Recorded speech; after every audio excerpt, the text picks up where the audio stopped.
All right. Some basic tips to follow when you're taking pictures. Again, capture people's faces. People's faces are where you're going to get the emotion that you need to capture. So capture emotion. Capture action if at all possible. You should also be creative. Again, get close to things, get far away from things, shoot things from different angles, exercise your creativity. Know your focus. Know what it is you want your audience to look at when they're looking at your photos. Find the extraordinary and the unusual. Most news is news because it is extraordinary or unusual. You should move around and get physically close. I don't care how good your lens is and how good of a zoom you got on your camera. Nothing beats physically being close to your subject. Check the background and keep your camera steady. And of course, the best way to keep your camera steady is to use a tripod if you can. But we'll talk about each one of these. So faces. Again, I want to see people's faces when you're photographing people because faces are interesting even when they're not attractive. Faces also convey emotion. So yes, we can see the wreckage around this woman, and that is important. But having her in the shot and seeing her face gives extra power to the picture. Okay? Emotion is on display in all the faces that you see. What I don't want to see is pictures like this, the backs of people's heads. I get a lot of pictures of the backs of people's heads from students. And sometimes it's just laziness. Like they go to a concert and they don't want to worry about pushing to the front of the stage. So they just take a picture of a concert from the back. Or they're at a football game and they're standing in the bleachers and they just take a picture pointing down. And all you see is the backs of people's heads in the audience. I want to see faces. Capture emotion.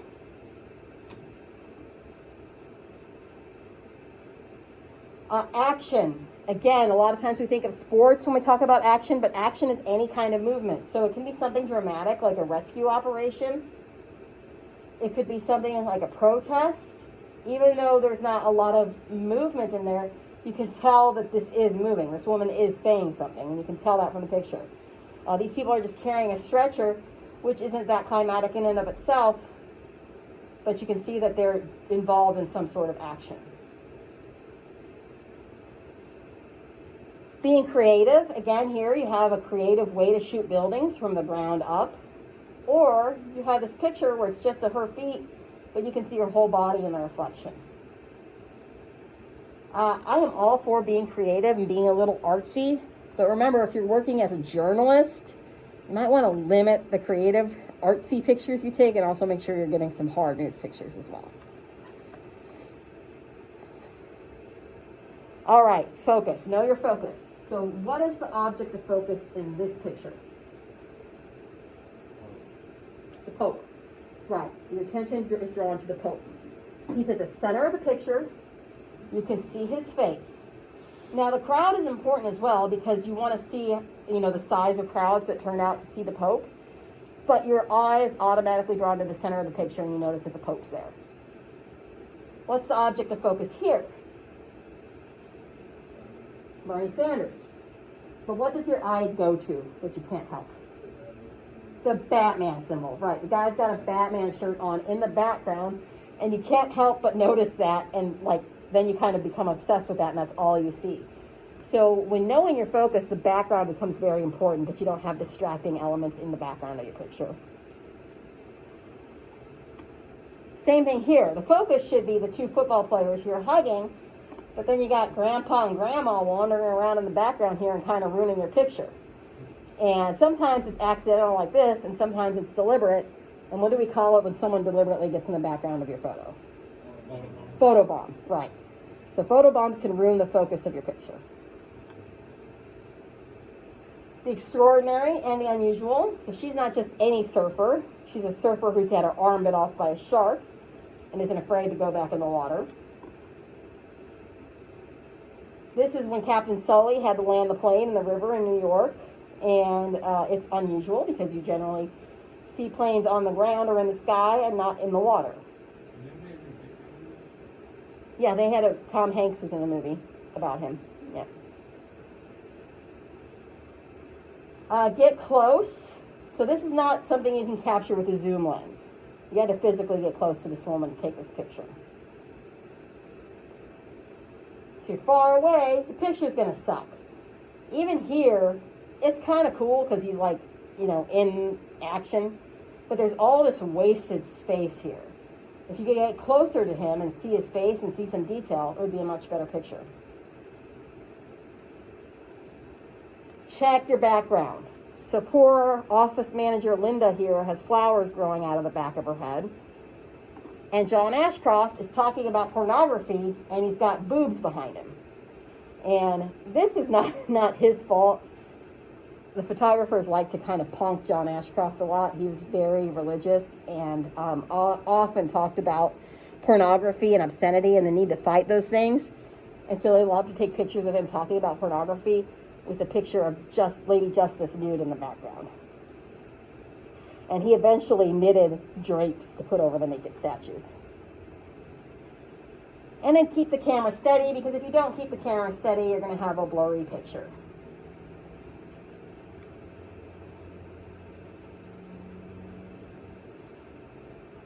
All right, some elements of a photograph. 3 of the elements I want you to know are lighting. And lighting is the single most important element of a photograph, because without light, we can't see.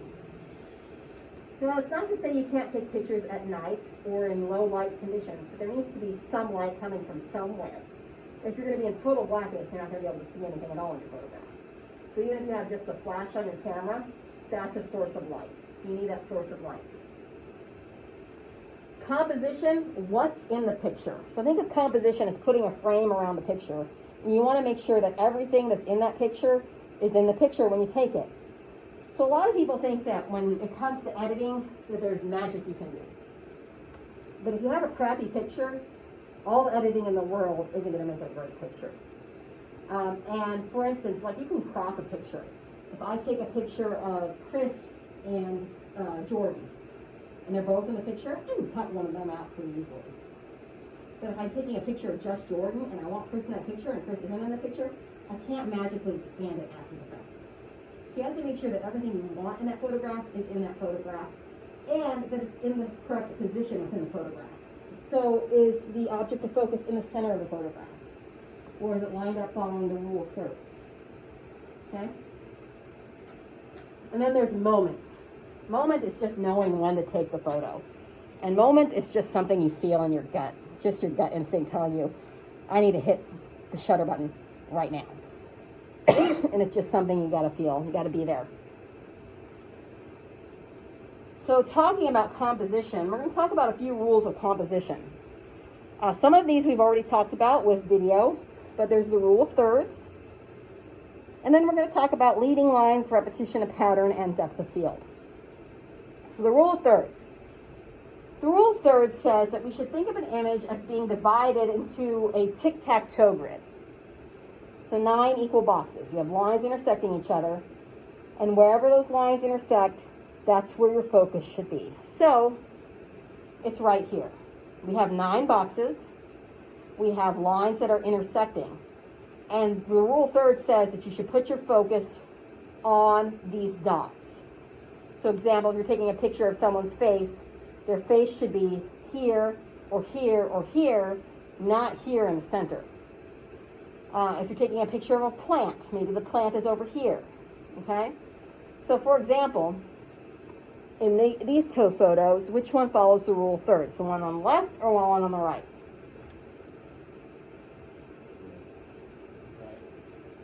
It's the right. See, the one on the left is in the dead center. So the one on the left is like right here, but the one on the right is right here.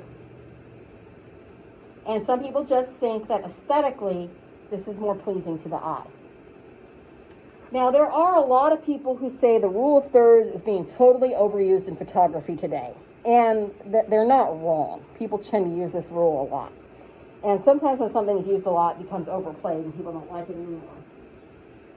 The rule of thirds is not just some arbitrary rule that someone made up and decided this is what we're going to do.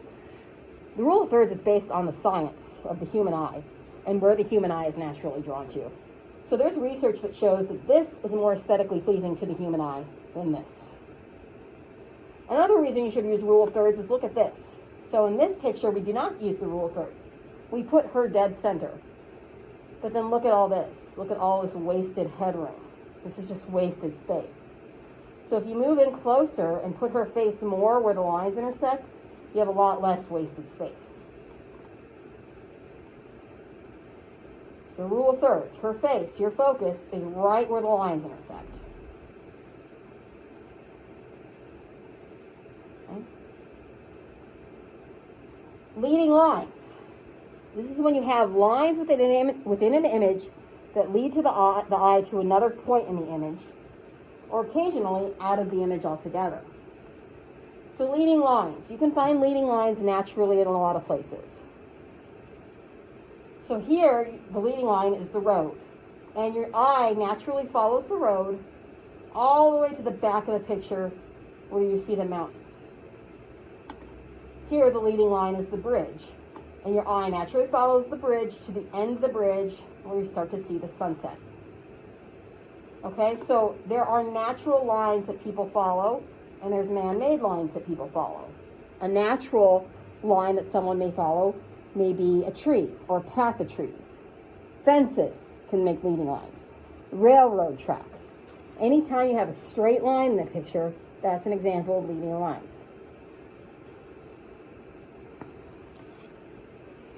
Repetition of pattern is using repetition to move a viewer's eye across the photograph. So here we have repetition of pattern in flags.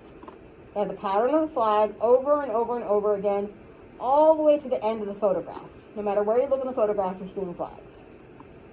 Here we have chairs, bleacher seats, over and over again, same color, same size, a repeating pattern.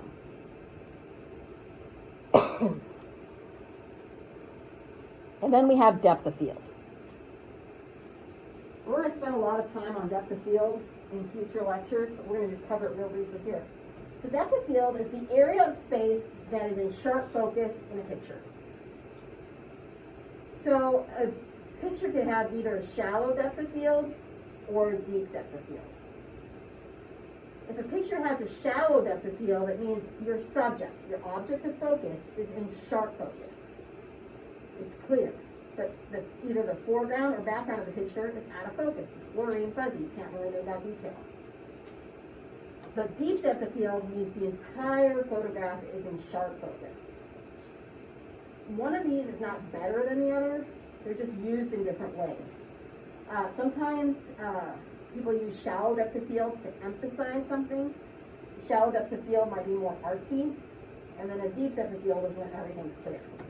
So we'll look at a few examples. So shallow depth of field. The object of focus here is obviously the flower. It's a macro shot. What other rule of composition is this using right here?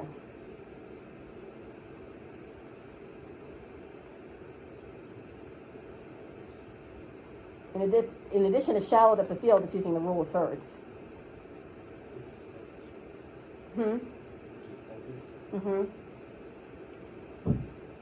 So, and then this is also shallow depth of field. See how in the background the faces get fuzzy? And in the foreground the faces get fuzzy. But the one face that's in sharp focus is this face here. So that's where your eye is automatically drawn to. So if you're wanting to focus on this soldier, using a shallow depth of field may help you block out the other people and focus on the one person you want your object of focus to be. Okay, and so the background can be blurry in a shallow depth of field picture, or the foreground can be blurred. And then deep depth of field is when everything's in focus. So this would be a landscape shot that has a deep depth of field, and everything's in focus. Here, all the boats are in sharp focus. What's the other rule of composition here that we're seeing? We have deep depth of field, and what else?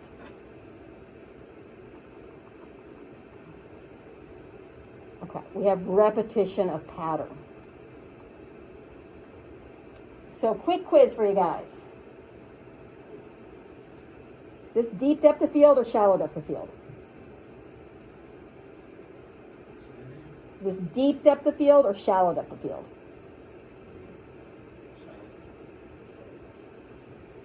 It's shallow. The kid is in sharp focus, but the background is blurry. What's the other rule that we're seeing here? Yeah, 'cause she's the focus, right? Yeah, but we're also seeing rule of thirds. Yeah. Okay, is this deep depth of field or shallow depth of field? Deep. Everything's in focus. Notice the moon. So this was taken at night in a rural area. So there was no like street lights or anything like that. To get this picture was incredibly difficult. And the guy using it had to use an extremely wide aperture. This was a picture taken by Ansel Adams. I don't know if any of you have ever heard of him, but Ansel Adams is a very famous photographer. And you might just Google him and see some of his work. Because once you see some of his pictures, you'll be like, oh, I've seen that picture before. Because it's used a lot on like posters and calendars and things like that. All right, deep depth of field or shallow depth of field? Shallow. Background's blurry. All right, what's the rule here? Rule of thirds. Very good. How about this one? Leading lines. Very good. That road creates a straight line. How about this?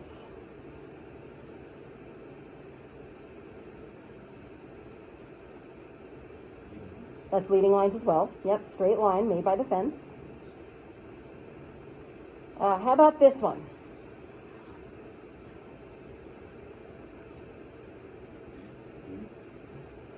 It's pretty deep depth of field. The background's a little blurry, but not terribly. But look where she's positioned. She's not dead center. So this is rule of thirds. All right. Some other things to keep in mind. These are things that we've already talked about when we talked about shooting people on video. Headroom. You want to make sure that there's enough headroom, but not too much. Same thing goes with nose room. So space between the person's nose and the edge of the picture.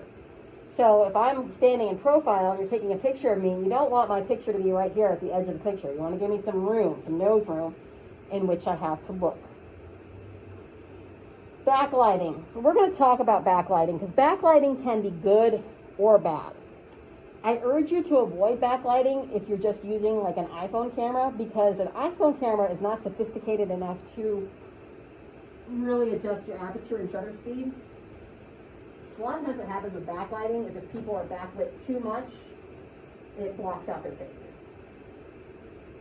And then we're going to talk about balance. Balance is the most difficult element for this class to grasp, and it's really hard to explain. Balance is basically capturing images within a frame so all parts of the image have equal weight. When you look at a picture, basically you can only tell if it's balanced by how it makes you feel. So we'll look at each of these elements a little bit more. Obviously, this is too much headroom. And obviously, that's not enough headroom. And these are examples of adequate headroom. There's a little bit of space above their head, but not too much. So there's no wasted space. They're framed up nicely. Even if you were to follow the rule of thirds and scoot them over a little bit, they would still keep the headroom the same. Nose room. Which one's the appropriate nose room? Is it the one on the left or the one on the right?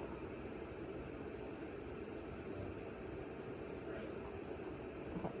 Yeah, it's the one on the right. Again, if someone's facing a direction, you need to give them space to look. This is awkward because it makes him look like he's getting ready to walk off the edge of the picture. So especially when you're doing movements, if you don't have enough nose room, again, it's going to look like she's going to run right off the picture. So nose room is very important if someone is moving in a direction. Backlighting. So here's my pet peeve with backlighting. Okay. So these days, everyone's a photographer. If you have a camera, you can put a little business up on Facebook and say, I'll take pictures for money. There are photographers out there that are extremely skilled and have studied for years and entered contests and win prizes. And those photographers charge a lot of money for their work because they're professionals and they put in the hard work. And that's what you're paying for. But someone who's just a photographer is kind of like a hobby, is not going to be as talented. And so there's this trend in pictures that I've seen where they use backlighting. And what they do is they put a couple out in the field as the sun's setting, and the picture of the sun's behind them. It's like casting a golden glow around the couple. And I freaking hate that picture. It's a cliche. Okay, first of all, it's a cliche. And second of all, there's so much light in the picture that it kind of whites everything out. So, don't do it. It's a sign of a bad photographer. So what happens a lot of times with backlighting is there's so much shadow that's cast on the person's face that you can't even see their face, or it's so bright that, again, everything gets whitewashed and you can't even see the detail of this guy's face. Now, sometimes backlighting can be done artistically and it can be done well if you are an experienced photographer. So for her, she's backlit and it kind of just creates this nice glow around her head. You can still see her face. But again, even this is kind of cheesy and there's like too much light. So I'm not a big fan of it. This is shadow, but I think that was the purpose of this picture. It wasn't necessarily to show their faces, but to show their outlines. But be careful with backlighting. And then balance. Okay. So then here we have a picture of an egg. Notice that there's equal empty space at the top and bottom and on each side. The egg is perfectly centered. So every part of the photograph has an equal amount of weight to it. It just feels like it's on balance. Okay? So of these pictures, this is picture 1, this is picture 2, and this is picture 3. Which of these pictures has the appropriate balance? Which one? 1, 2, or 3? 1, 2, or 3? 1. What do you think, Chris?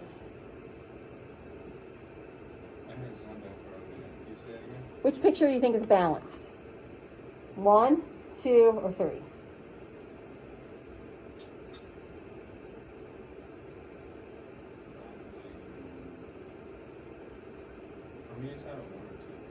Okay. Devin. You gonna join us? Yeah. Which picture is balanced? 1, 2, or 3? Okay. What do you think? 1, 2, or 3? I think it's 1. This is a tough one, but actually, it's the first picture. This picture, it has equal weight on both sides. You have the building over here, and you have the sign over here. There's equal amounts of weight throughout the picture. Yes.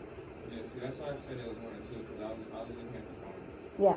And for 2, this kind of follows like the rule of thirds a little bit more. Yeah.